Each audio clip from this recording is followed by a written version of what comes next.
Hey Kids Cook Real Food, Katie Kimball here for the Healthy Parenting Connector, where we connect you, parents who really want to raise healthy, independent kids, with the experts who have the information you need.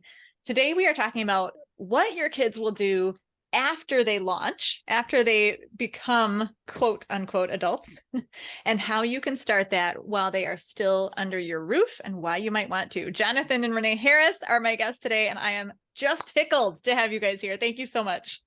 It's great being here. Hi, good morning. Well, so I have known Renee since 2009 or 10 through Mhm. her business Made On that makes like the best hand lotion and lip balms ever. That's a really, really long time. We've kind of grown up together as online business I women, haven't know. I we? mean, we both kind of started our businesses at the same time, and yep, we've grown it together.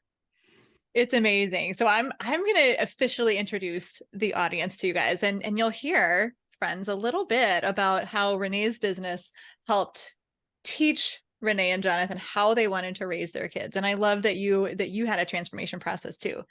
Jonathan and Renee are a husband and wife team with 24 years of experience educating their children at home while running an online handcrafted skincare business, which we love.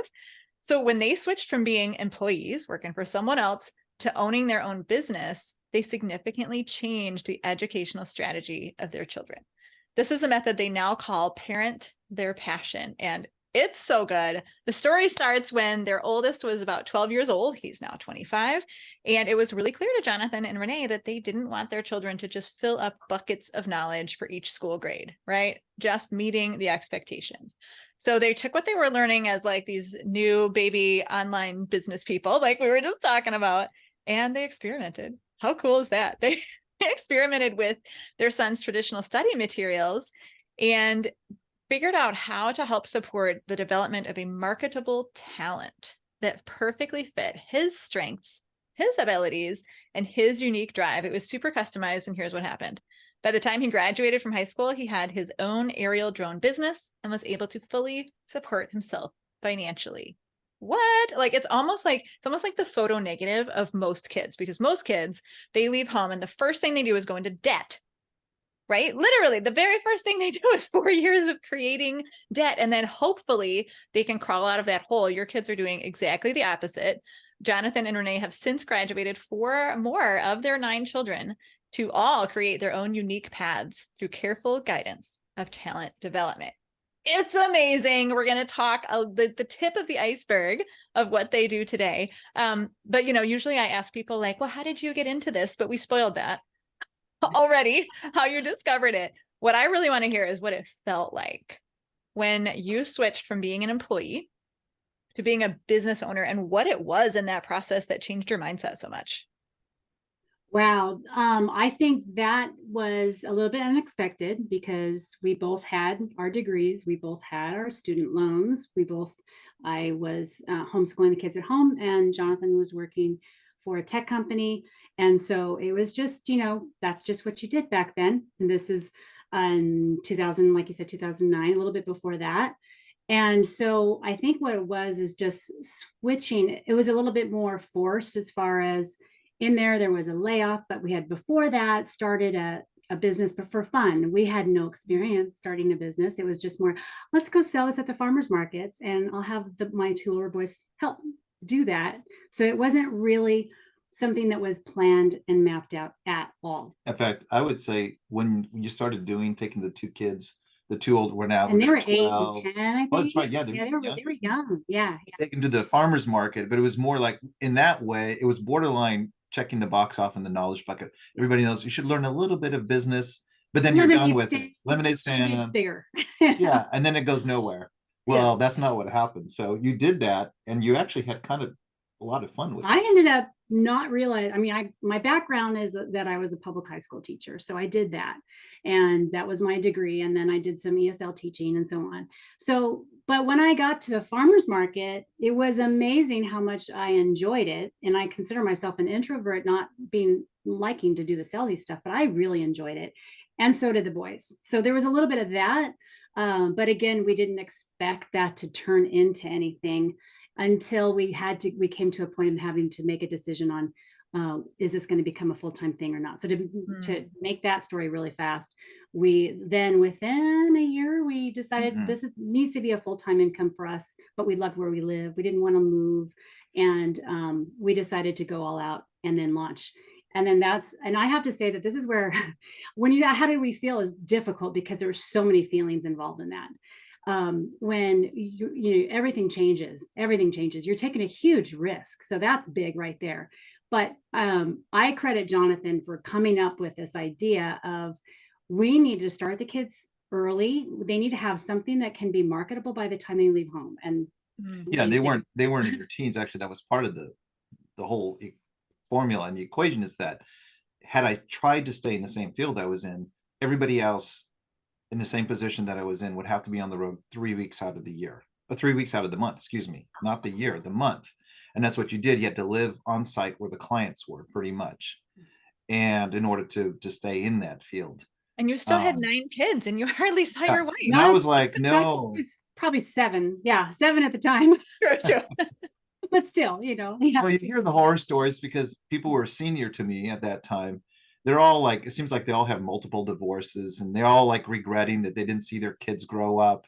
And I'm like, okay, I'm entering into that same zone. Not that that's inevitable, but there's obviously a lot of pressures in order to stay in there at all costs. So we're just like, we really want to stay where we are. So that was a big motivation, we didn't want to go back to the big cities where the jobs would normally be, or be on the road traveling. I was willing to do that when I was younger, but now I'm just like, no, I want to see my teens. This is going to be a great time. So that was a negative pressure on us, as far as like, we're going to make this work. And so that was a huge component. And there's also the pressure of, okay, normally parents will have their kids in different activities. Well, when you have a layoff, you have a very small online business, because we did make it an online business before we had to test it out. So it wasn't going to be a lot of time and money to have the kids do all these different activities. If they want to go be on the soccer team, if they want to go do karate, it's like, well, we have to make this work. We have to, this feeding the family is going to have to come first.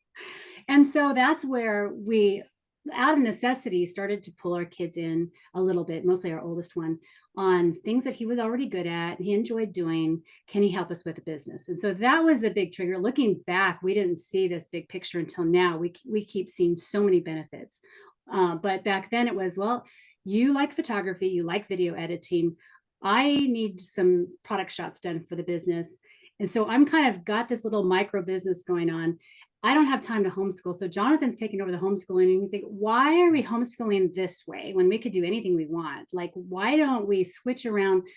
Let's not worry so much about the workbooks and having all those little buckets filled the way that traditional school. Let's do this differently. So right away, when our oldest was probably about 10 or 11, but at that age, we started to pull them in to help us out. And sometimes it's just rewarding them with snacks, or computer time. Yeah, And time Minecraft we were so in Minecraft because we had little jobs for them to do. So that was the very, very beginning. And then as we found they needed to get better at their skill sets, and they also enjoyed it. So I thought, well, let's homeschool around this. If he likes photography and he likes, later it was a drone that he was really interested in, let's kind of move some of their subjects around the interest that they had, and then just spend the time developing that. And so that's how they over time became very individualized. So to fast forward real quick, how did they help in the business? Fast forward, he was our oldest. Our second one, not as much involved in the business. Then we had a set of twins, and Nicholas. So Nicholas he's very good technically, and he loved to code. So he learned how to code, and he could help me on the website side anytime I had issues. So he grew up. Yeah, and that was an example where, so what we did with all of our kids is that they have natural bents and interests. So, and that's typically, people get that. I think most people get that, but they don't know, how do you transform an interest or hobby into something long-term? That's where most people can't make that transition. So like in the case of Nicholas, he at an early age loved the logic and the programming and the coding. And so of course, what do you have in a small business? You always need someone to rush over to your computer to fix things, right? There's always something. So he's being rewarded. So that's what we did with each of our kids. And they didn't stay in the business. They pivoted out as you know, they get tired, they want to make more money than with from mom What and mom and dad can afford. More than snacks. Yeah. Right, exactly. Having to put gas in the car because now they're teenagers and so on. So. Yeah, and then that just uh pivots outward. So eventually you find friends and relatives or somebody in the community that is looking for a cheap input with their skill, but they're still good. They have a little bit of a track record, so they're willing to take a chance. And so that's really what we encourage. And so this part here will satisfy the traditionalist, is because as you're doing this, and I think I can see the parents saying, oh my goodness, he'll be good at photography, but he can't communicate. He can't do any of the other stuff. You know, he's not going to sound smart, which is what people really want out of college. They want their kids to sound educated and smart, which I do too. I want my kids to sound educated and smart. Yeah. But as they're doing that, they're writing to it, they're researching it. And so you're going to actually achieve your objectives because they're in so deep. So if you just scratch at the surface of your kid's skill before it's a full-blown viable talent that the world loves, they're really not pushing on all those other buttons that you really want them to do, like you want in college. I want them to be able to stand up in front of people and be articulate. So I want them to take a speech class. So you think your accountant and everybody else will do that for you. But if you crank up their talent, they're going to be doing the pitching, the speeches, the writing, the clarification. They're going to do all those little things that you want them to do so bad, but they're going to be driven to do it. You know, it's so true. That was fascinating. I haven't heard a couple of the little pieces of your origin story. So that was really fun for me, having known you for so long. And yeah, so Nicholas, your number 3 son, works for my husband and has, I think, since he was 16. You know, you guys reached out and said, hey, you know, your husband has a software business. Would he want, like you said, take a chance on this kid who's been coding on his own for a long time? Did Nicholas ever take a college class in coding? No, Never. all of it was, I mean, now one amazing thing that all families have in one form or another, I would say, especially business owners, but anyone, is you have access to different software. So like for us, you know, we're paying for Adobe and so many of our kids use Adobe. So they learn all these different skill sets and they know what they need online. So even if he didn't go officially to a college, he can take online courses or he can learn that way. But really a lot of it was self-taught as he was working through things. So it's, yep. And to prove your method, I mean, Chris says Nicholas is the best or one of the best coders he's ever run into, and that's college and multiple jobs and multiple corporate industries. So like the system works. I was just hanging out with a friend yesterday whose daughter is a freshman, and she was saying, oh, like she just loves languages and she's so good. She's taught herself German beyond German 1 or 2 in high school, and she's kind of bored.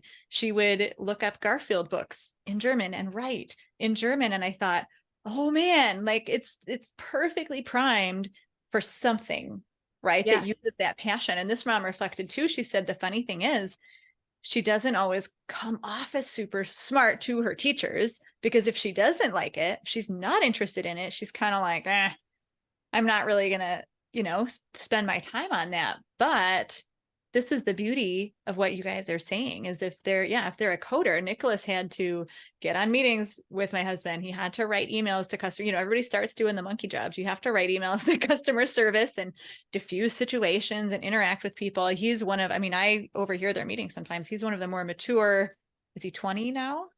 He's 21. Yeah. 21.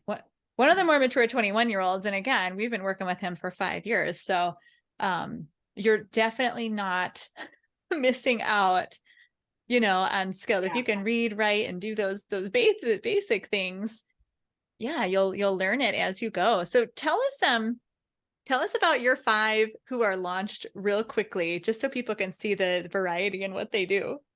Well, should we go with the youngest of the 5 to the oldest this time? You're talking about Ezra? No, the other 5. How many kids do you have anyway? Oh, you know what? No, I was just going to say Simeon, but so that would almost make 6. He's about to graduate. He's getting there, and he's got like amazing opportunities. So I'm just going to pinpoint him first because he has been one who has done podcast editing and voiceovers since he was how old? 11? 11 or 12, yeah. Yeah. So a lot of it just has to do with giving them their little opportunities and to either learn and get better, or when someone needs something, they need to bring value. So that's probably the overarching message, is they have to be bringing value. So since he was younger, he started podcast editing, and just this week he got to meet Kirk Cameron, because he has now a position working for Trisha Regan as a producer. So he even got into the Zoom. I think they're probably on Zoom. He got into the Zoom room early, I think even before Trisha, and he was able to chit chat with Kirk Cameron. I'm like, you don't know that I grew up on Growing Pains. You don't understand on the show. So I had to give my son a little bit of that context. But anyway, he did fantastic. And so now he's actually producing for this. She has been on CBS and then Fox, and now she has her own show. So it's just, doors have quickly opened up, and he keeps saying like, oh, this is like amazing. It just opened up so fast. But it didn't it didn't happen overnight. He has been doing this for years, and he's just been putting himself out there. So he's 17, and he won't need to go to college. He's going to be totally fine, and doors will open for him. So all of that work, which he's enjoyed too, and there's pivoting along the way too. But had he been in a traditional setting that I grew up in, he probably would have been the kid that would have just been a class clown. He would have just kind of disrupted or whatever, probably. But because you take that energy and that interest, and then you mold it and let it grow, and he's very verbal. He's very verbal, very in tune socially. So he's our 17. So he's actually he would be the 6th out of the 5 then. So he's probably going to move out eventually, maybe this year. I don't know yet. But then the next one up, Gideon was one who, he's the most unique as far as what he's doing now. I think he calls himself an efficiency expert, and he worked closely with me in the lotion business. He would do a lot of the packaging and shipping, and then a lot of the online work. And he said, Mom, you need to be a little more efficient. Like when I'm in there and I'm shipping, it's just not. So he created our whole work area to be very efficient, but he turned that into more online software. So he actually helps small businesses using the Monday app. I don't know if that's exactly how he's still doing. Not as he still uses that, but that's not what he's selling directly. And he gets small businesses together. He trains teams, and he was one that would have been more shy. And then there was kind of a turning point with him when he decided, I'm going to do 100 videos, one a day for 100 days, or he's going to finish. Basically, was it 100? No, it was 3 a day, wasn't it? I know he Some finished crazy 100, however he did it. And he just would do these like motivational little speeches, and he had and I was like, at the beginning, I was like cringing, like, you're going to post these? But over time, he became so good. That's all he does now, by the way, is sales pitches and calls. He is 100%, 120% confident. YouTube videos, and then call him up. And he actually moved out at 17. He was done with school. He decided he wanted to go to Nashville, Tennessee. So he moved to Nashville. Now he lives in Huntsville, but he is on his own, doing fantastically. And we went to visit him a couple months ago, and it was shocking to walk in to a coffee shop, because he doesn't like to work from home. He likes to be out there with people. So he brings his stuff to a coffee shop, and people calling him, everybody knows him. We saw him close deals while we were there. We listened, like, how do you do that? Can we hire you? But he could close deals, and it was just all of that practice. So again, it's like they get really good at something, they get confident, and then you look for the opportunities. We didn't tell him you should go join Toastmasters, and we'd give guidance for sure with the kids. Well, let me jump in though. And I think this is where the parents play a key role. And I hope this pumps parents up, because I think sometimes when you see another kid doing really well, okay, you're thinking, okay, oh yeah, you're lucky. Your kid is born with these genes, and they're just going to go out there and they're going to do it no matter what. So that's the kind of movie they make, despite the parents holding them back. Complete nonsense. What it is that you as a parent recognize that they might have maybe some potential in them. Let's put it that way. It's potential. It's very rough. And in order for it to become something meaningful to them and to you that you can both see a future for, you have to start learning how to delivering value. So it's a very externally focused mindset, right? So a lot of times people's sports or activities are internally like, how does it make you feel? How do you feel comfortable with this? Are you trying your true self? Ironically, if you turn around and say, you know what, whatever skills or interests you have, how can you help other people with it in a genuine way?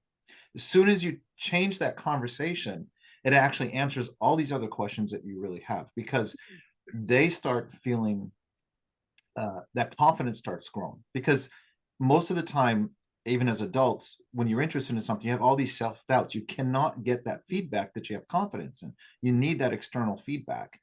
And so that's what we teach them to do. So with like Gideon, we could tell he had a very strong organizational bent, to the point of annoying us sometimes.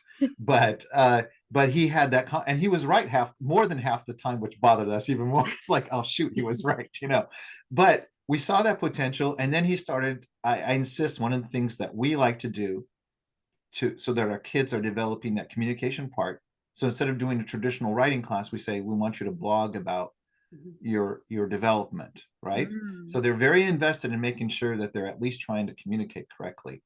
Well, he started complaining that it was too easy, it was boring. Nobody reads it. Nobody reads it. Why, you know, this is beneath me. So we had some tense moments, father son. And I'm like, so normally, and this is where advice, instead of backing down, because I saw now if he had been one of my other children that have a very hard time, more of the verbal communicating, I would have backed off a bit. But it burned me. And this is where the parents come. You can see this. You can see, you know, you want to say you're being lazy, you're demanding too much. So I said, let's go to the next level. What could be the next level? This is too easy. So we both decided the next level is film yourself. Instead of writing about it on camera, he went for it. And I could not believe when he came up with it, I could not do it personally. So and he still had to write the script. He still had to write the script. And the first few were so cringe. To this day, I don't think we could watch more. I mean, it was too much on us.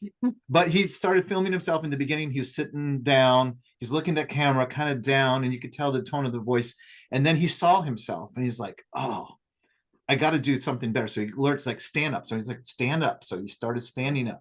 Then he started figuring out I can use my hands. Then he uses his hands too much. So, you know, he's putting himself out there. I don't think, is he going to make it to these are not, these are all going on. I think it was YouTube. I'm sure there's Instagram. It was Instagram. Oh, okay. Yeah. And that's the other part, is like to get them to put themselves out there and then put it on Instagram or YouTube or some kind of a social, you know, you have to monitor that. And there's always questions that come up about, oh, how do you do that? And is that scary? But you, as long as you're keeping an eye on everything, it gets them out there. And it's far better than having an essay that they write in class that never gets read by one person and then it's tossed. It's not remembered. So all that work. So that's Gideon, and he's off. The one that left our house and left the state. So everybody else stayed kind of close by.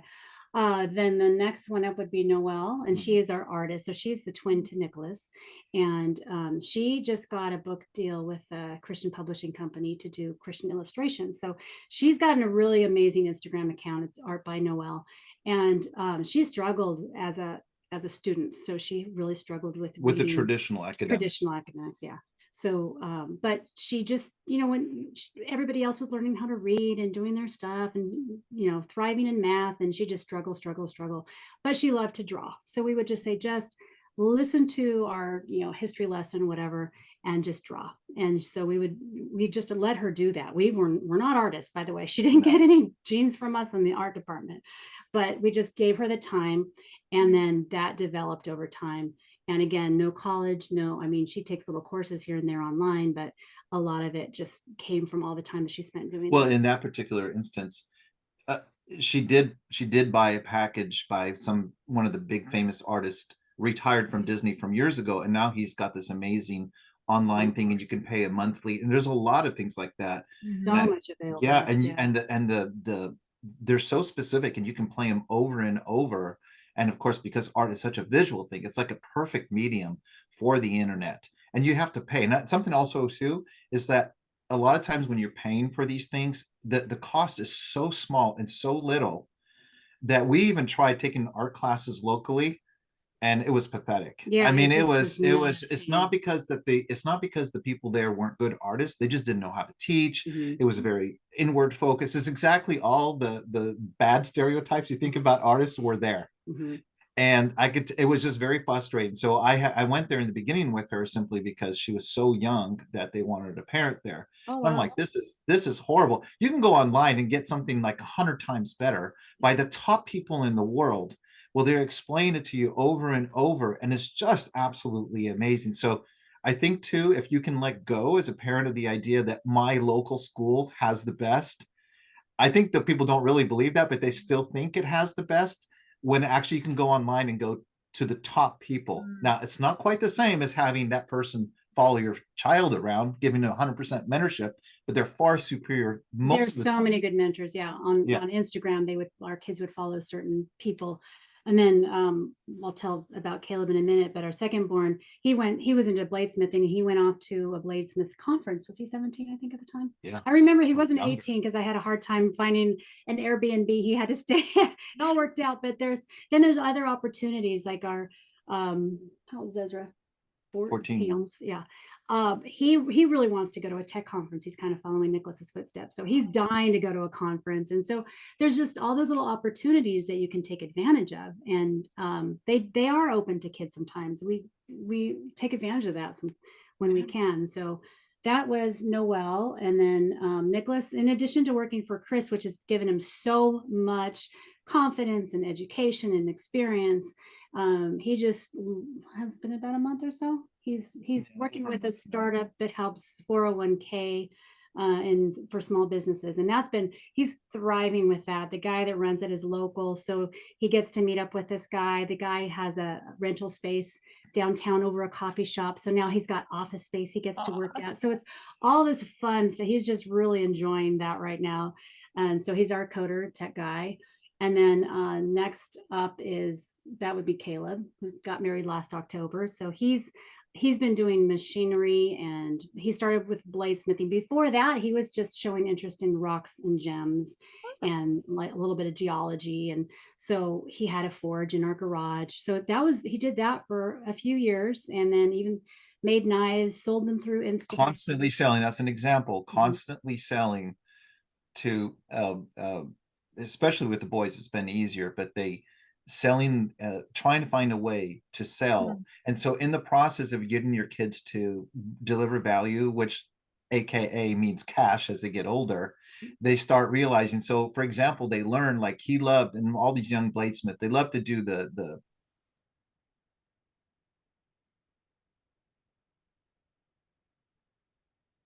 pieces and collector pieces, is good, it's difficult to sell. So, but he found that by going down to more utilitarian type knives that do have some flair to it, and they were like a price point, he could sell a lot of those. So he went through that process of learning. You do have to listen to the market. Mm-hmm. And so that's one of the things that also, when you're developing a talent in your kid, you want to avoid that sudden exposure. You invested all this time in your talent, and then suddenly you're looking for a market for it. So that huge discouragement that can come after high school, they kind of have to abandon it because they have created no path into the market where they can adapt to it gradually. So I think that's important too. And they pivot too. So even with him, that his huge Instagram portfolio of what he had been doing led him to work for a knife making company in the Bay Area, because they saw that he had, without no education in the school system, but they saw that he had all of this experience. And the kids learn also that they need to learn from other people. They can't come across as I know everything. So he joined a forum where it was nice. These were all tough guys, the beards, the tattoos, they're all knife makers. And then here comes this know-it-all teenagers telling them how they should be doing things. And they're like, boom, boom, boom, boom. So they learn quick, but it was great because we could say, well, you probably should tone down your attitude a little bit when you're in the group. As parents, they don't always like what we say, but when you have somebody else who they have just a ton of respect for come and say, well, maybe you shouldn't be like that, or maybe you should tone down your whatever. He's doing fine, but that was back when he was younger, but it got him the first job, and then now he's doing machinery. He's purchased he started his own company. He's paying everything cash. He's just on a meteoric rise. Yeah. So we're just even having conversations. He's like excited, maybe opening. This is a dream of his, opening a shop in Mexico because that's where all the businesses are going. So he could have a place. This is just a dream. So they dream big because they learn to adapt and be rejected, but not rejected on a big scale, just rejected slightly. So then they do these little pivots. So instead of saying, oh, somebody didn't like my art piece or they didn't like my voice acting piece, I'm done. This is it. I'm doomed. It's more this gradual adaptation. So they learn to listen to not only their own skills where they might need to shore it up, but also to the market. So it's that combination. And that's where, as a parent, you have that huge advantage. So they're not out there on their own, in a dark night, trying to figure it out. Bad things can happen. And so we're still there. By being young, they can go and they are blown away by the help they get from older people. And so we tell them that, like, you are, if someone offers their couch for you to sleep in because you're going to be overnight somewhere at your age, that's totally okay. If you're 35, these are our boys, by the way. But when you're older, you don't necessarily get those opportunities. And especially some of the big gurus, they look at young people who are really showing an interest and are super motivated. They want to help them. So even Caleb, when he lived here, he would have steel sent to him for free. It was like a leather, it was just all kinds of materials sent because they saw this young guy and they're envisioning, oh, I wish I would have started when I was young like you. And they want to encourage them. So it's he even got some private letters from some big, a couple of times, private letters writing to him personally and saying, I see your potential. I mean, I think they saw themselves in this younger person because he was showing the love for the craft, the respect, the do it, and those kind of things. You can't, you don't know when it's going to happen, but when your child is in deep, that's why I'm saying if you just touch the surface, you don't really get that. But if you say we're going to go in deep, right? So I want you to write about it. I want you to document about it. I want you to, if you're strong enough, I want you to get yourself on camera and talk about it. This connects them to people who are deep into the field, and they will start guiding your child. I don't mean like one-on-one, but they'll start saying, hey, what you really want to do is pivot in this direction, or what you really need to do is beef up this skill. And we don't have this, so we don't have to be the experts. No, right. It's like when your husband came on board, I don't know if you knew that, but my son and I, as part of his education, is we read anything, right? So we read one of the top books on the Scrum methodology by the founder of it, right? So we were deep in talking to about it. And then your husband comes along and he says he used that at work and everything. And so Nicholas was so excited that he responded to that. So we had read the theory, right? We decided we could read this. A lot of times, kids won't read this until they're in college because it doesn't fit the high school curriculum. Right. Who's going to enforce that on anybody? But we say, hey, I was a little bit interested in it. He was a little bit interested in it. We started reading to it. We got into it. And then your husband comes along. And so Nicholas is resonating with that. And that's exactly what happens. It's kind of that serendipity. So when they're bumping into people who are more advanced, your child is already talking those terms. They're kind of maybe off, but the person who's higher up says, well, I can probably mold them a bit. So it's a little bit of and mentors get attracted to your children when they're in deep. Yeah. I love that your kids demonstrate both the really creative side, service-based industry, and product-based industry. Their experiences are so disparate. So that's really neat. That shows that this method works no matter what flavor child you have, right? No matter what their personality is and their passions are.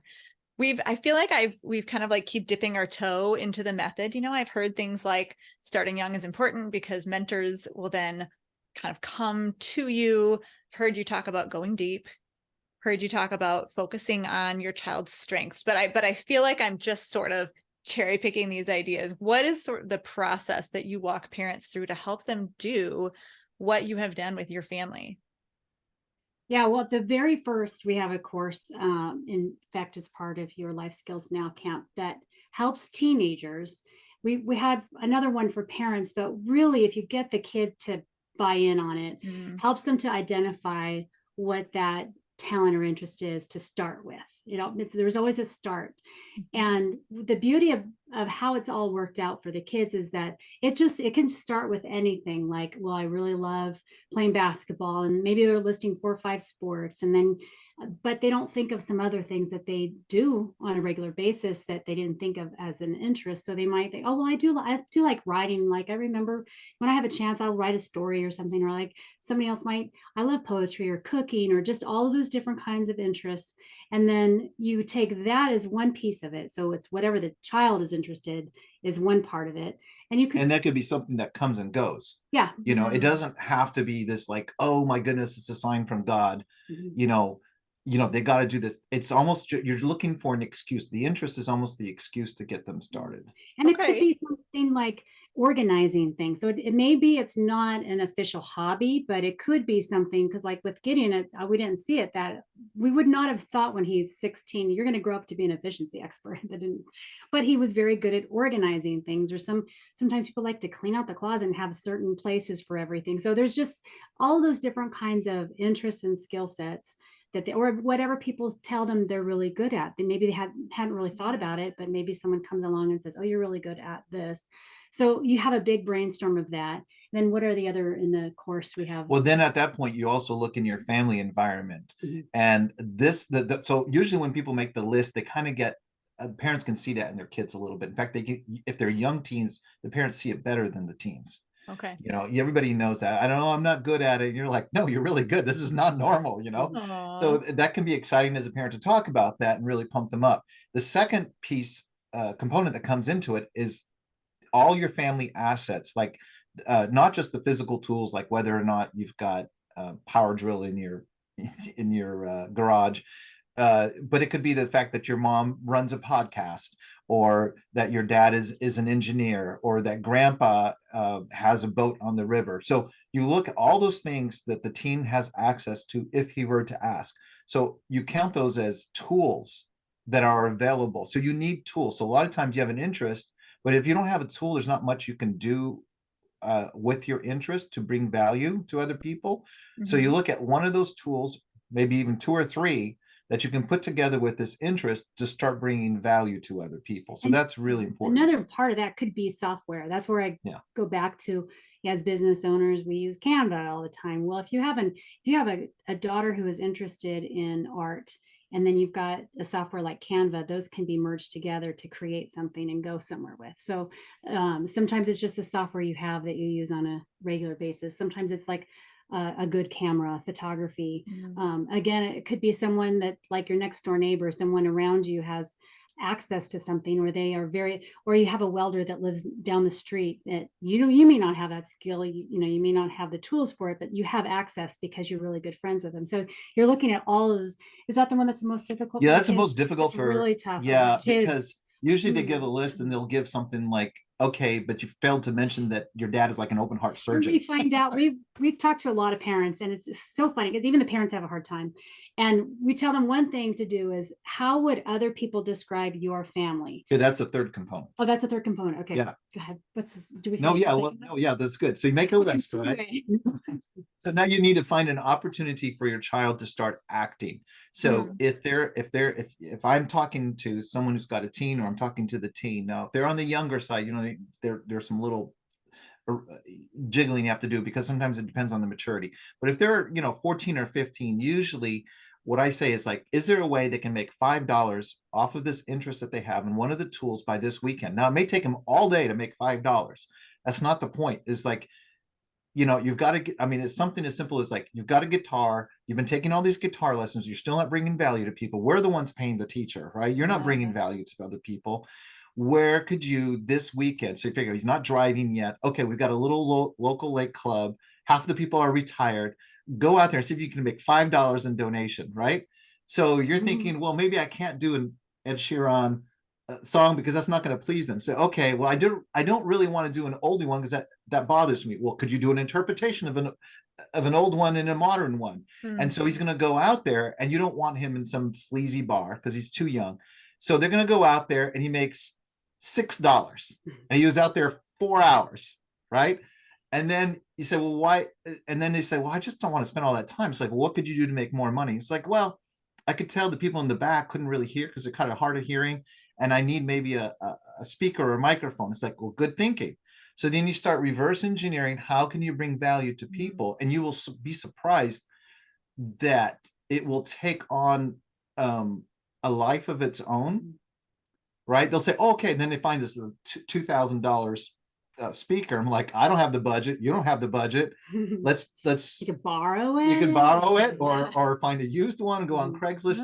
So you get them involved, and all of a sudden, instead of $6, they're making $30. And then they eventually figure out they're maxing out. Now they want to go to another place. And you're like, well, maybe you need to buy a car. You need to have to earn this.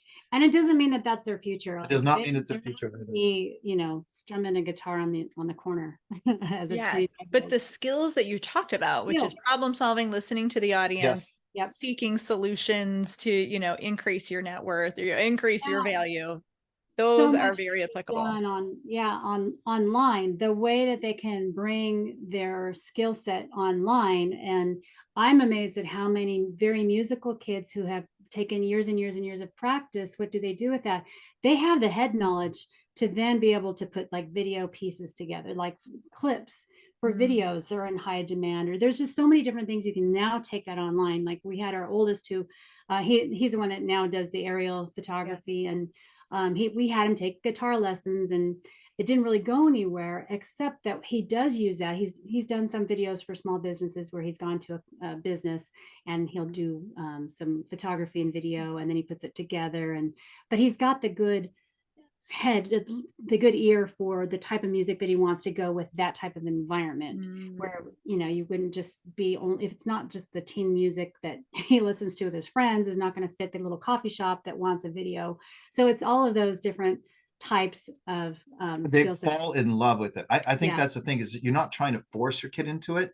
You're helping them wrestle with the world around them where they're making an impact. They are feeling it, and they're going to come back to you and say, you know, I'm tired of sounding this way, or I'm tired of not having this skill. And they were previously not interested in developing it, but they want to do so bad what they're doing. It's like, I want to learn this one little piece that I need, and it'll just astonish you what they can do. And then those adding those other skills make it possible will allow them to pivot into something else. So it's that whole it's a process that you're doing. And a lot of times it's as parents looking for those opportunities for the kids too. So like if your son interested in theater, well, there's always, I bet if you talk to the teacher of the, let's say the high school class, and say, well, what are your biggest needs right now? Like, what are your frustrations as a teacher?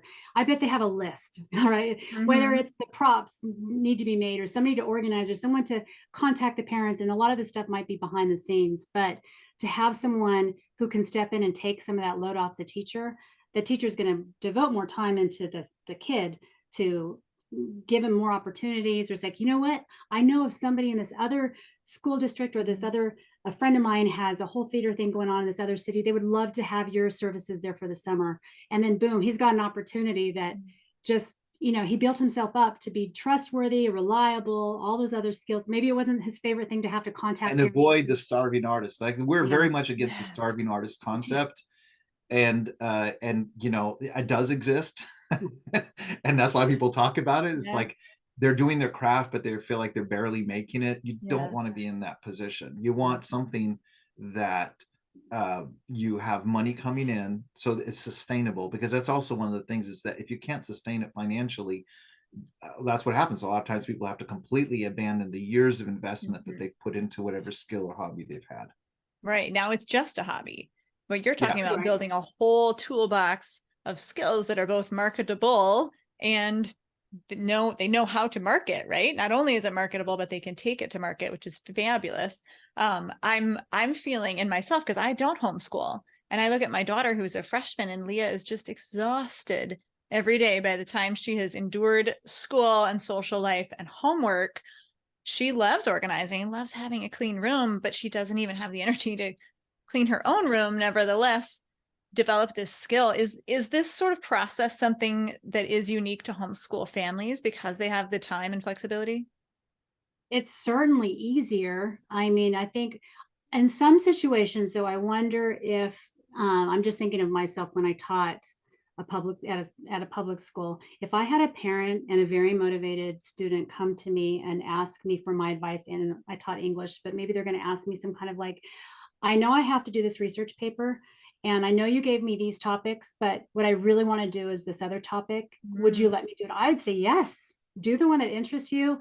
I just need these parameters for what You just want to know they're serious so they can come through with it. But so you might have the teacher, or maybe it's a history teacher, and you have like the son that's interested in theater, and I know he's almost done with school, but to come back and say, well, I know I have to do this historical project, but I would love to have it be more on theater. Can I merge that?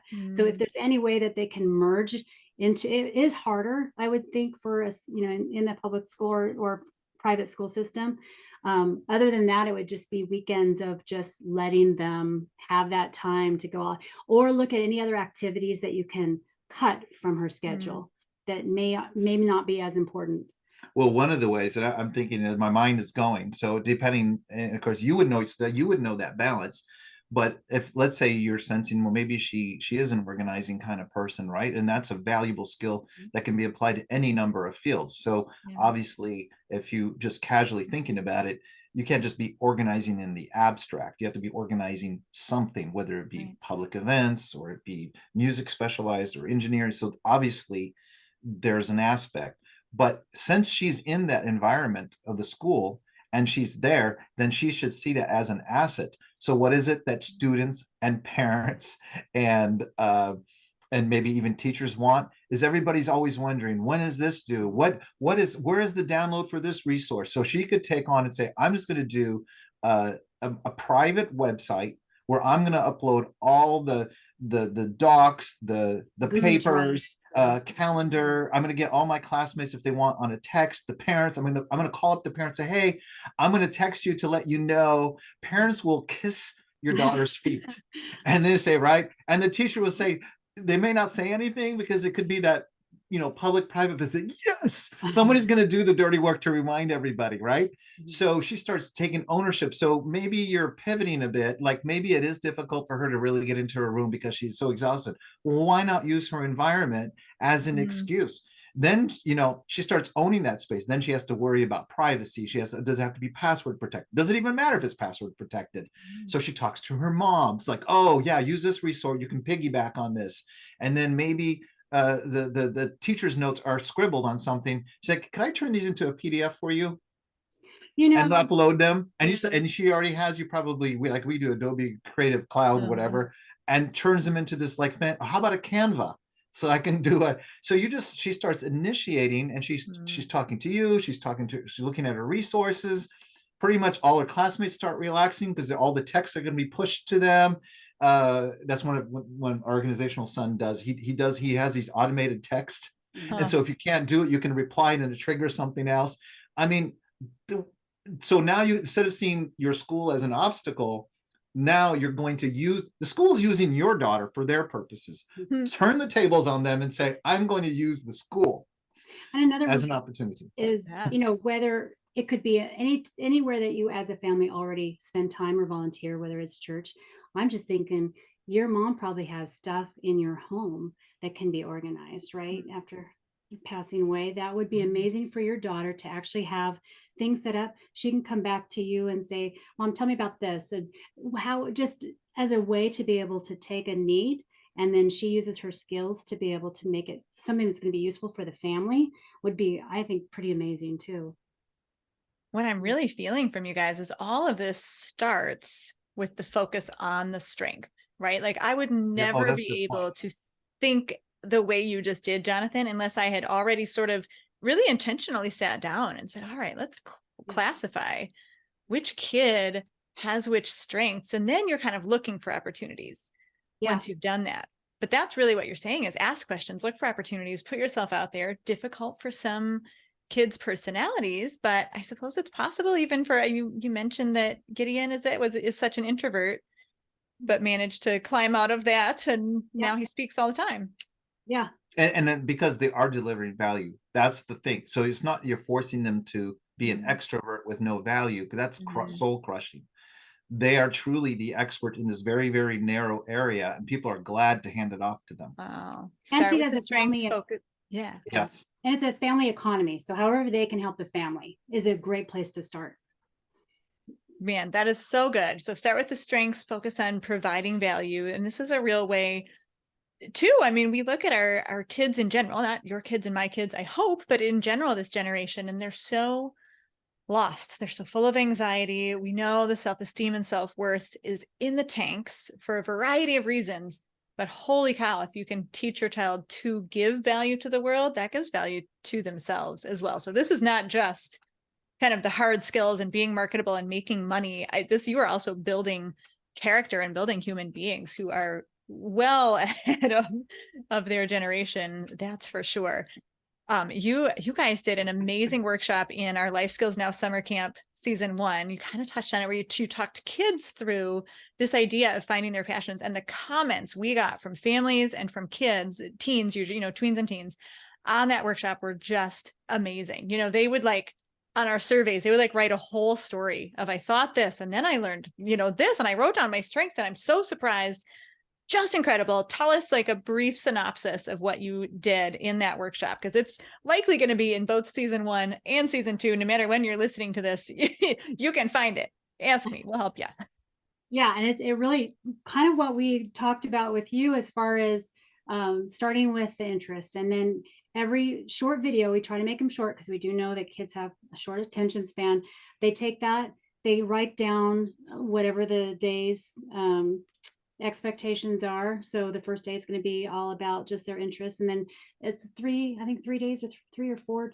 Yeah, they have three exercises of what we were talking about. They list their current interests, then they spend some time listing all the tools and assets and skills that they have access to through their family. That, like we said, is one of the most difficult ones. Yeah.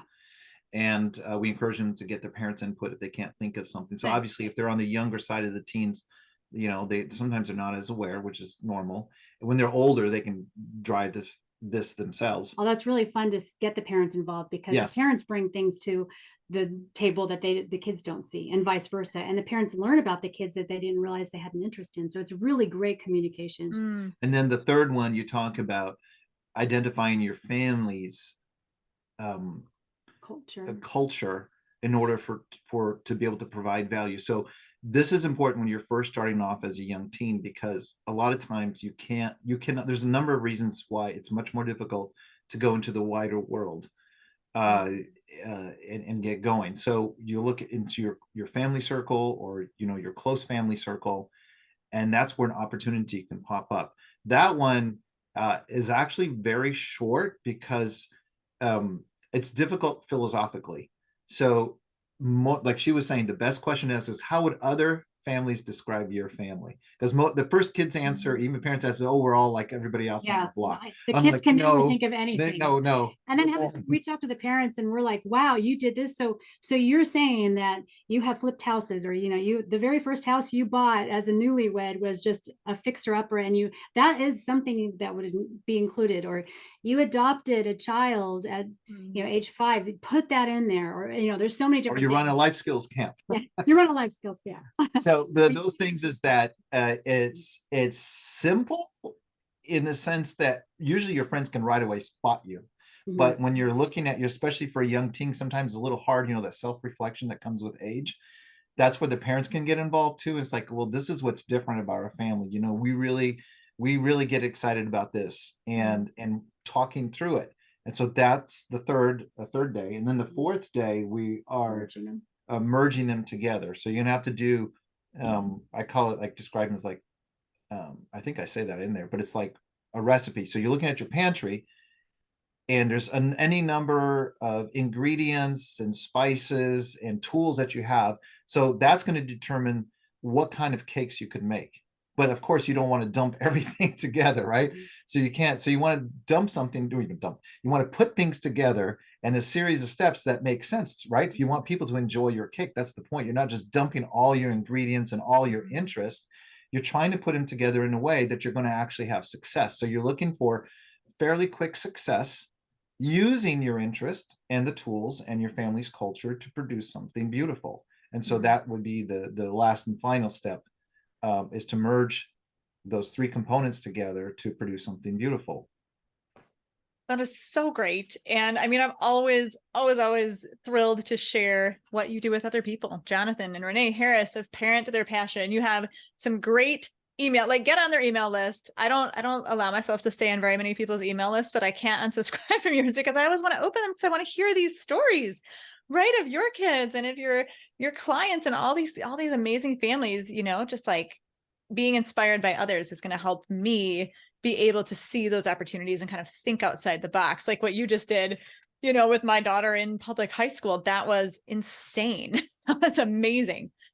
We've heard a lot. We've heard a lot of great stories. We've heard a lot of like great processes and tips, but let's distill that down because parents are busy too. Like we feel like there's already a lot on our shoulders. What would be one step, one quick win that you would tell parents to do today before they go to bed, or if this is late, tomorrow? I would say if you didn't want to, if you're just like, I have an aggressive teen that thinks they know it all and they do have some potential, but you know what, this, you know, they need to channel this.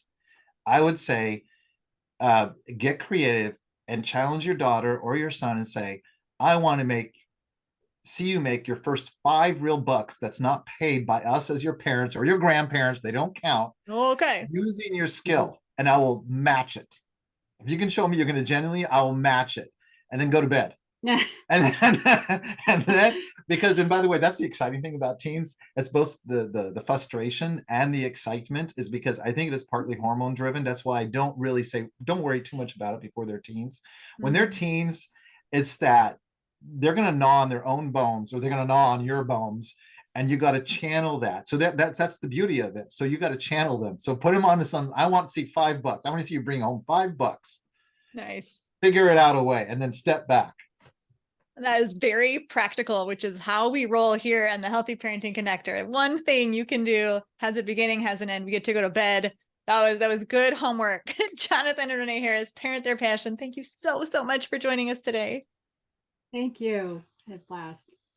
Oh, Healthy Parenting Connector listeners, I'm Katie Kimball for Kids Cook Real Food, and we will be back next week with another episode sharing experts who have the information you need to raise those healthy, independent, and you know what? Financially secure adults.